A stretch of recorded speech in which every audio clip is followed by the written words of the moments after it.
Immediately, there's a disagreement between Ove and the cat about whether or not the cat should sit on a sheet of newspaper in the Saab's passenger seat. At first, Ove sits the cat on two supplements of entertainment news, which the cat, much insulted, kicks onto the floor with its back feet. It makes itself comfortable on the soft upholstery. At this, Ove firmly picks up the cat by the scruff of its neck, so that the cat hisses at him in a not so passive aggressive manner, while Ove shoves three cultural supplements and book reviews under him. The cat gives him a furious look.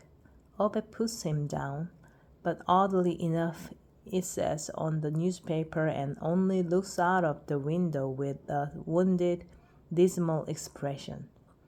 Ove concludes that he's won the battle, nods with satisfaction, puts the Saab into gear and drives onto the main road.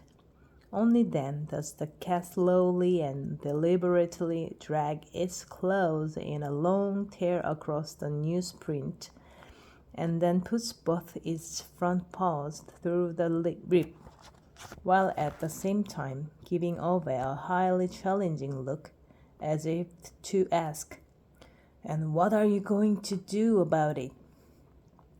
Ove slams on the brakes of the Saab so that the cat, shocked, is thrown forward and bangs its nose against the dashboard. "That's what I have to say about it." Ove's triumphant expression seems to say. After that, the cat refuses to look at Ove for the rest of the journey and just sits hunched up in the corner of the seat, rubbing its nose with one of its paws in a very offended way. But while Ove is inside the florist, it licks long wet streaks across Ove's steering wheel, safety belt, and the inside of Ove's car door. When Ove comes back with the flowers and discovers that his whole car is full of cat saliva, he waves his forefinger in a threatening manner, as if it were a scimitar. And then the cat bites his scimitar. Ove refuses to speak to him for the rest of the journey. When they get to the churchyard, Ove plays it safe and scrunches up the remains of the newspaper into a ball, with which he roughly pushes the cat out of the car. Then he gets the flowers out of the boot, locks the Saab with his key, makes a circuit around it, and checks each of the doors. Together they climb the frozen gravelled slope leading up to the church, turning off and forced their way through the snow before they stop by Sonia.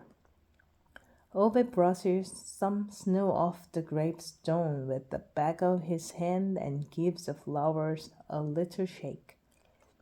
"I brought some flowers with me," he mumbles. "Pink, which you like. They say they die in the frost, but they only tell you that to trick you into buying the more expensive ones." The cat sinks down on its behind in the snow. Ove gives it a sullen look, then refocuses on the gravestone. Right, right. This is the cat annoyance. It's living with us now. Almost froze to death outside our house.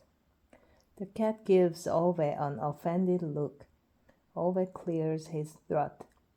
He looked like that when he came. He clarifies, a sudden defensive note in his voice.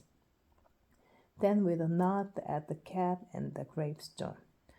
"So it wasn't me who broke him. He was already broken," he adds to Sonia. Both the gravestone and the cat wait in silence beside him. Ove stares at his shoes for a moment, grunts, sinks onto his knees in the snow, and brushes a bit more snow off the stone. Carefully lays his hand on it. I miss you, he whispers. There's a quick gleam in the corner of Ove's eyes. He feels something soft against his arm. It takes a few seconds before he realizes that the cat is gently resting its head in the palm of his hand.